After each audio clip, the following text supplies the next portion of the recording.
ተናስተልኝ ክብራትና ክብራን የዩቲዩብ ቻናል ቤተሰቦች የሰዓቱን አጫጭር ሰበር መረጃዎች ይዤ ቀርብ ያለው በርከት ያሉ መካከለኛው ምስራቅን የተመለከቱ ሰበር መረጃዎች በየሰዓታቱ ልዩነት ዩቲዩብ ላይ ሲጫኑ ቀድሞ ለእናንተ ማስታወቂያ መልእክት ወይም ኖቲፊኬሽን እንዲደርሷችሁ የዩቲዩብ ቻናሌን ሰብስክራይብ በማድረግ የደወል ምልክቷን መጫን አትዘንጉ። ወደ ሰበር መረጃው ስናቀና በቀዳሚነት ወደ እናንተ ጆሮ የሚደርሰው የአሜሪካው መከላከያ ሚኒስትር የሐዘን መግለጫ አውጥቷል። የተገደሉ ወታደሮቹን ማንነት ስማቸውንና እድሜያቸውን ጠቅሷል። የ19 ዓመትና የ25 ዓመት ወጣት እንደሆኑም ተዘግቧል። ሁኔታውን አስመልክቶ የአሜሪካ መንግስት ያወጣውን መግለጫ የምታደምጡት ሲሆን በሌላ በኩል አሜሪካ በእግረኛ ሰራዊት የኢራንን ሀርግ ደሴት ለመውረር ውሳኔ ላይ እንደደረሰችና በርካታ መሳሪያዎችን ወደ መካከለኛው ምስራቅ እያጓጓዘች የምትገኘው ለዚሁ ዓላማ እንደሆነ ተዘግቧል። ይህንን ተከትሎ ኢራን አስቸኳይ መግለጫ አውጥታለች። መሬቴን ለመውረር በፍጹም አሜሪካ ማድረግ ቀርቶ እንዳታስበው ስትል ገልጻለች። ሁኔታውን አስመልክቶ እየወጡ ያሉ የመገናኛ ብዙሃን ሪፖርቶችን በስፋት የማስደምጣችሁ ነው የሚሆነው። የኢራንም የአሜሪካም ጥቃት ቀጥለዋል። ኢራን በመካከለኛው ምስራቅ በባህሬንና በኩዌት ያደረሰች ያለውን ጥቃት አሁንም ማስፋፍታ መቀጠሏን መገናኛ ብዙሃን እየዘገቡ ነው። በዝርዝር የምታደምጡት ሰበር መረጃ ይኖራል። በሌላ በኩል ሀውቲ በዛሬው ዕለት በሳውዲ አረቢያ ላይ መግለጫ አውጥቷል። በሳውዲ የባህር አካባቢዎች እገዳ መጣሉንም ሀውቲ ገልጿል። ሁኔታውን በተመለከተ የሀውቲ መግለጫ የምታደምጡት ነው የሚሆነው። ወደ ኢትዮጵያ የመካከለኛው ምስራቅ ጉዳይ ስንመለስ ደግሞ ግብጽና ኤርትራ በጋራ በመሆን በቀይ ባህር ጉዳይ መግለጫ ማውጣታቸው የመገናኛ ብዙሃንን ትኩረት ስቧል። ይህንን መግለጫ ካወጡ ከአንድ ቀን በኋላ ደግሞ ሶማሊያ፣ ግብጽና ኤርትራ በጋራ በመሆን ከአሜሪካ ልዩ መልእክተኛ ጋር መወያየታቸውም ተዘግቧል። ሁኔታውን አስመልክቶ ቢቢሲ ያወጣውን ሰፊ መረጃ ታደምጣላችሁ። እስከ ፍጻሜ ቆዩ። ዝርዝሩን አድምጡ ግብዣይ ነው። ወደ መረጃዎቹ አለፍኩ። አብረን እንከታተለው። በቅድሚያም የመካከለኛው ምስራቅ የኢራንና አሜሪካ ጦርነት አሁንም መባባሱን ቀጥሏል። የአሜሪካ መከላከያ ሚኒስትር ፔንታጎን የሐዘን መግለጫ አውጥቷል። ፔንታጎን የሐዘን መግለጫ ያወጣው በኢራን ጥቃት በጆርዳን የጦር ሰፈር ውስጥ የተገደሉ የአሜሪካ ወታደሮችን ማንነት ይፋ በማድረግ ነው። ባሳለፍነው አርብ ዕለት በዮርዳኖስ ሙስዋቅ ሳልቲ የአየር ኃይል የጦር ሰፈር ላይ ኢራን ባደረሰችው ብርቱ ድብደባ ሕይወታቸውን ያጡትን ሁለት የአሜሪካ ወታደሮችን ማንነትም ፔንታጎን ይፋ አድርጓል። በኢራን ጥቃት ከተገደሉ ሁለት የአሜሪካ ወታደሮች መካከል አንደኛው የ25 ዓመት ወጣት የሆነው ታይለር ጄምስ ፊሃን ሲሆን የሃዋይ ነዋሪ እንደሆነ አመልክቷል። ሁለተኛዋ በኢራን ጥቃት የተገደለችው ወታደር ደግሞ የ19 ዓመት ገና ወጣት የሆነችው ኢዛቤላ ጎንዛሌዝ እንደሆነች ገልጾ የቴክሳስ ነዋሪ መሆኗንም አመልክቷል። ኢዛቤላ ጥቃቱ እንደተፈጸመ ወዲያው መሞቷ ሲረጋገጥ፣ ታይለር ደግሞ ጥቃቱ ከተፈጸመ ከአንድ ቀን በኋላ ቅዳሜ ዕለት ሕይወቱ እንዳለፈ ነው ፔንታጎን ያመለከተው። ከዚህም በተጨማሪ በርካታ ሌሎች ወታደሮችም ቆስለው በዮርዳኖስ ወደሚገኝ ሆስፒታል የተወሰዱ ሲሆን የተወሰኑት ሕክምናቸውን አጠናቀው ሲወጡ ሌሎቹ ደግሞ በሆስፒታሉ የሕክምና ክትትል እየተደረገላቸው እንደሚገኝ ፔንታጎን አመልክቷል። ይህ ክስተት ከመጋቢት ወር ወዲህ በኢራን ጥቃት ከአሜሪካውያን ወታደሮች ሲገደሉ የመጀመሪያው ነው። የኢራን አብዮታዊ ዘብ ለጥቃቱ ኃላፊነት መውሰዱን የገለጸ ሲሆን ፕሬዚደንት ዶናልድ ጄ ትራምፕም ሞታቸውን በጣም አሳዛኝ ነገር ግን ለሀገር የተከፈለ መስዋዕትነት ሲሉ ገልጸውታል። ፔንታጎን በዚሁ ባወጣው መግለጫ ላይ የሟች ወታደር ቤተሰቦች ሀዘኑን ገልጿል። በዚህ እንዳለም በኢራን በኩል ደግሞ ፕሬዚደንት መስዑድ ፔዜሽኪያን ሀገራቸው ኢራን ከዩናይትድ ስቴትስ ጋር በሁሉን አቀፍ ጦርነት ውስጥ እንደምትገኝ የገለጹ ሲሆን ኢራን የዚህን ግጭት መዘዝ መቀበል እንዳለባት አስታውቀው ማናቸውንም የሚመጣ ነገር ለመቀበል ተዘጋጅተን ወደ ሙሉ ጦርነት ገብተናል ብለዋል። ፔዜሽኪያን አክለው በሰኔ ወር ከአሜሪካና ኢራን የፈረሙትን ባለ 14 ነጥብ አንቀጾች ያሉት የመግባቢያ ስምምነትን የኢራንን ብሔራዊ ጥቅም በሚገባ ያስጠበቀና በተለይም አንድም አንቀጽ አሜሪካን ብቻ የሚጠቅም እንዳልነበረ ገልጸው ነገር ግን ስምምነቱ ፈርሶ ግጭቱ እንደገና ማገርሸቱን ገልጸዋል።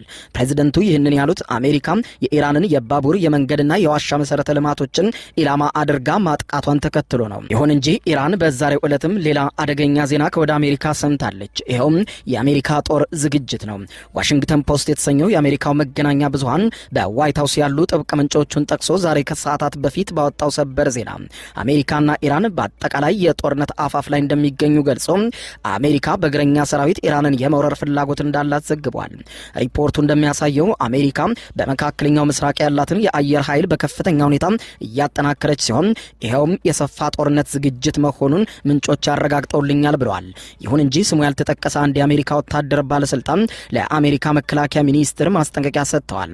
ባለስልጣኑ እንደሚሉት ከሆነ በጦርነቱ የመጀመሪያ ደረጃዎች ላይ የአየር መከላከያ ሚሳኤሎች በስፋት በመዋላቸው ምክንያት አሁን ላይ ኦፕሬሽኖች በደህንነት ለማስ ለማስቀጠል የሚያስችል በቂ አቅርቦት በመካከለኛው ምስራቅ የለንም። ዋይት ሃውስ ይህንን የተረዳ አይመስለኝም። ለተጨማሪ ጦርነት መዘጋጀቱ ወይም በእግረኛ ሰራዊት ወደ ኢራን መግባቱ ዋጋ ሊያስከፍለን ይችላል ሲሉ ለዋሽንግተን ፖስት ነግረውታል። በተጨማሪም ኒውዮርክ ታይምስ የዜና አውታር እንደዘገበው ደግሞ ባሳለፍነው ሳምንት ብቻ የአሜሪካ ኃይሎች በኢራን ሚሳኤልና ድሮኖች ጥቃቶች በርካታ ጊዜያት መመታታቸውን ገልጾ በዚህም በደርዘን የሚቆጠሩ ወታደሮች ሲቆስሉ በርካታ ብላክ ሃውክ የተባሉ ውድ የአሜሪካ ሄሊኮፕተሮች ላይ ደግሞ ከፍተኛ ውድመት ደርሷል ብለዋል። የኢራን መከላከያ የአሜሪካን የአየር መከላከያ ጥሶ የመግባት አቅሙ እየጨመረ መምጣቱን በዋሽንግተን ከፍተኛ ስጋት መፍጠሩን ኒውዮርክ ታይምስ በዘገባው አስነብቧል። በዚህ እንዳለ አክሲዮስ የዜና ወኪል ባወጣው ሪፖርት አሜሪካ በእስራኤል በኩል ሊኖር ለሚችለው ሰፊ ኦፕሬሽን ዝግጅት በደርዘን የሚቆጠሩ ተጨማሪ የነዳጅ መሙያ አውሮፕላኖችን መላኳን ከዚህ ቀደም በተደጋጋሚ መዘገቡን ጠቅሶ ይህም በእግረኛ ሰራዊት በከፍተኛ ሁኔታ የኢራን ደሴቶችን በአሜሪካ ቁጥጥር ስር ለመዋል አሜሪካ እየተዘጋጀች መሆኑን ገልጿል። የአሜሪካው ፕሬዝዳንት ዶናልድ ጄ ትራምፕ ዛሬ ከሰዓታት በፊት ለጋዜጠኞች ሲናገሩ እንዳሉት ሆርሙዝን በአስገራሚ ሁኔታ ከኢራን ነጥቀን የአሜሪካ እናደርገዋለን ሲሉ ቃል በቃል ተናግረዋል። የኢራን የደህንነት ጉዳዮች ባለሙያ የሆኑት ሰኢድ ጎልካር ለዎል ስትሪት ጆርናል የዜና ወኪል ሲነግሩት ይህ መባባስ በፍጥነት እየጨመረና ከቁጥጥር ውጭ እየሆነ ነው፣ አንዳችንም ባንፈልገውም ወደ አጠቃላይ ጦርነት የመመለስ አደጋ አለ ብለዋል። በሴንተር ፎር ኢንተርናሽናል ፖሊሲ ከፍተኛ ተመራማሪ የሆኑት ሲና ቱሲ በበኩላቸው በበጋው ከፍተኛ ሙቀት ከተደራጀ ጦርና አንድነቱን ካጠናከረ ህዝብ ጋር የምድር ጦር መክፈት ታሪካዊ ውድቀትን ሊያስከትል ይችላል ሲሉ ቃል በቃል ተናግረዋል። ከዚህ ጋር በተገናኘ አሜሪካ ወታደራዊ ጦር የተለያዩ የኢራን ደሴቶችን ለመቆጣጠር መዘጋጀቷ እውን መሆኑን ተከትሎ የኢራን ጦር አስቸኳይ መግለጫ አውጥቷል። ኢራን ባወጣችው መግለጫ እንዳለችው የኢራን የነዳጅ ዘይት ማዕከል የሆነችውን ደሴት ለመቆጣጠር አሜሪካ ባታስበው ይሻላታል የሚል መግለጫ ሰጥቷል። የኢራን ውጭ ጉዳይ ሚኒስትርም በጉዳዩ ዙሪያ መግለጫ ያወጣ ሲሆን አሜሪካ በኢራን ላይ የምትፈጽመው ጥቃት በቀጠለበትና ኢራን ያጸፋ ጥቃት እርምጃ በአጎራባች የአረብ ሀገራት ውስጥ በሚገኙ የአሜሪካ ጦር ሰፈሮች ላይ እየወሰደች ባለችበት በአሁኑ ጊዜ አሜሪካ የኢራንን ግዛት በእግረኛ ሰራዊት ለመውረር የምትሞክር ከሆነ ጦርነቱ ይባባሳል፣ ሁሉም ወደ ኢራን ምድር የገባ በሙሉ አይወጣም ሲሉ ገልጸዋል። ከዚህ ቀደም ፕሬዝዳንት ዶናልድ ጄ ትራምፕ በደቡባዊ ኢራን የምትገኘውን ሀርግ የተባለችውን የኢራን ወሳኝ ደሴት የመቆጣጠር እቅድ እንዳላቸው ቃል በቃል ማረጋገጣቸው ይታወሳል። ግጭቱ በተባባሰበት ጊዜ አሜሪካ ይህንን ተግባራዊ የምታደርግ ከሆነ ኢራን ራሷን ለመከላከል ሙሉ ዝግጁነቷ አላት ብለዋል። የኢራን ውጭ ጉዳይ ሚኒስትር ቃል አቀባይ እስማኤል ባጋይ እንደሚሉት ከሆነ እንዲህ ያለው ጀብደኝነት ከባድ መዘዝ ያስከትላል ባይ ናቸው። ጨምረውም አሜሪካ እግረኛ ጦሯን አሰማርታ ወረራ የምትፈጽም ከሆነ የሀገሪቱ መሪዎች አቀባበል ሊያደርጉላቸው ደቂቃዎችን እየቆጠሩ ነው በማለት የሀገራቸውን ዝግጁነት ገልጠዋል። የኢራን የነዳጅ ዘይት ኢንዱስትሪ ዋነኛ ማዕከል የሆነችው ሀርግ ደሴት ከኢራን የባህር ዳርቻ በ55 ኪሎ ሜትር ርቀት ላይ ትገኛለች።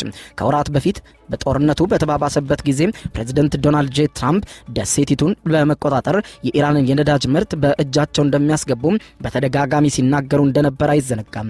ይህ በእንዲህ እንዳለ በአሜሪካና በኢራን መካከል ንግግር ለመጀመር በአሸማጋዮች በኩል የዲፕሎማሲያዊ መልእክቶች ልውውጥ እየተካሄደ መሆኑን ቃል አቀባዩ መናገራቸው አይዘነጋም። በሌላ በኩል ኢራን በመካከለኛው ምስራቅ የአረብ ሀገራት ላይ ጥቃቷን እያጠናከረች ሲሆን የባህሬን ሲቪል አቪዬሽን ባለስልጣን ለሀገሪቱ የዜና ወኪል ቢኤንኤ እንደነገሩት ከሆነ የኢራን የድሮን ጥቃቶች በሀገሪቱ የኤር ናቪጌሽን ሲስተም ላይ ኢላማ ያደረጉ ከባድ ውድመት የሚያመጡ ጥቃቶች ሆነዋል ብለዋል። ባለስልጣናቱ አደጋውን በፍጥነት በመቆጣጠር የአየር ትራፊክ ፍሰቱን በተለመደው መንገድ እንዲቀጥል ለማድረግ እየሞከርን ነው ብለዋል። ኢራን ጥቃቷን አሁንም በመካከለኛው ምስራቅ ሀገራት ላይ በከፍተኛ ሁኔታ ያባባሰችው ሲሆን ጆርዳንና ኩዌት የጥቃቱ ሰለባ መሆናቸውን ቀጥለዋል። በዚህ እንዳለ መካከለኛው ምስራቅ አስፈሪ ወደሆነ ሁሉን አቀፍ ጦርነት እየገባ በመሆኑ የተለያዩ ሀገራት ዜጎቻቸው ከመካከለኛው ምስራቅ እንዲወጡ አስቸኳይ ማሳሰቢያ በመስጠት ላይ ናቸው። የመጀመሪያው ሀገር ደቡብ ኮሪያ ሆናለች። ደቡብ ኮሪያ ዜጎቿን ከሁሉም የመካከለኛው ምስራቅ ሀገራት በአስቸኳይ እንዲወጡ አስቸኳይ ማሳሰቢያ አውጥታለች። የደቡብ ኮሪያ ሁለተኛ ምክትል የውጭ ጉዳይ ሚኒስትር ኪም ጂና በአካባቢው ያሉ የአጭር ጊዜ ጎብኚዎችና ነዋሪዎች አስገዳጅ ምክንያት ከሌላቸው በስተቀር በፍጥነት አካባቢውን ለቀው እንዲወጡ እንመክራለን ብለዋል። በተጨማሪም በቀይ ባህር በሚንቀሳቀሱ የኮሪያ መርከቦች ላይ ጥንቃቄ እንዲደረግ እናሳስባለንም ብለዋል። በተያያዘ ዜና የሀውቲና የሳውዲ አረቢያ ግጭትም እየተባባሰ ነው። የየመኑ ሀውቲ በዛሬው ዕለት በሰጠው መግለጫ እንዳለው በሳውዲ አረቢያ ላይ ሙሉ በሙሉ የባህር ላይ እገዳ መጣሉን በይፋ አሳውቋል። የሁቲ ወታደራዊ ቃል አቀባይ ያህያ ሳሬ በዛሬው ዕለት በቴሌቪዥን በቀጥታ በተላለፈ መግለጫቸው ላይ እንዳሉት እገዳው አይንን በአይን በሚል መርህ የተወሰደና ሳውዲ አረቢያም በቁጥጥራቸው ስር ባሉ የየመን አካባቢዎች ላይ እያደረሰች ላለው የአየር ጥቃትና እገዳ ቀጥተኛ ምላሽ ነው የሰጠ ነው ብለዋል። የቡድኑ ቃል አቀባይ አክለውም ይህ ውሳኔ መግለጫው ከወጣበት ጊዜ ጀምሮ አሁኑኑ ተግባራዊ መሆን ጀምሯል በማለት ገልጸዋል። በተጨማሪም ሁቲዎች አጠቃላይ የክተት ጥሪ በማስተላለፍ ህዝባቸውንና ወታደሮቻቸውን ጦርነቱን እንዲደግፉ አሳስበዋል። ማንኛውም የሳውዲ አረቢያ የምትፈጽመው የጭካኔ እርምጃ ሁሉንም አቀፍ ጠንካራ ምላሽ ይሰጠዋል በማለት ገልጸው በሳውዲ አረቢያ ላይ አዋጅ አውጥተዋል።